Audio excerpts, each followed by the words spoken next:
Morning guys, welcome back. We are continuing with our spin bowling lessons and our spin bowling classes. So for the past couple of weeks we've been looking at different bowling actions, either leg spin bowling or off spin bowling, and we've been looking at different variations. And for today's lesson we are going to continue with that, when we're going to look at how to bowl a normal arm ball. So before we get to the grip and the action of the arm ball, let's first talk about why do we bowl an arm ball.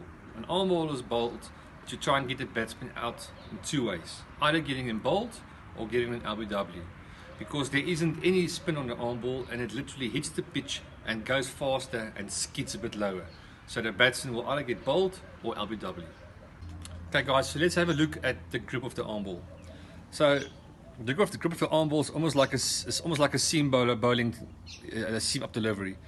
Your index finger is on the side of the seam, while your middle finger goes to the middle of the ball on the other side, and your thumb at the bottom.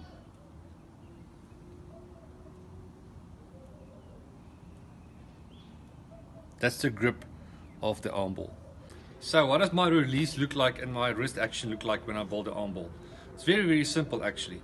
Like I said, your index finger next to the seam there, your middle finger in the middle of the ball on the other side. So what happens when you bowl the ball is you literally pull your wrist back, so your thumb pushes at the bottom, pushes the ball out of your hand, so that the ball basically comes out like a seam up, like that. It goes to the batsman basically on a 45-degree angle with the seam facing slips. So again, your grip there, and you push it out and your seam comes out that way. You pull your wrist basically backwards while your thumb pushes the ball out towards the batsman.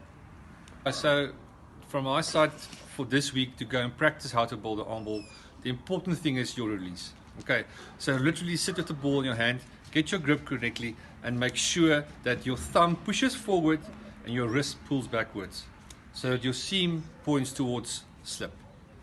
If you get that right, the release is the easy point.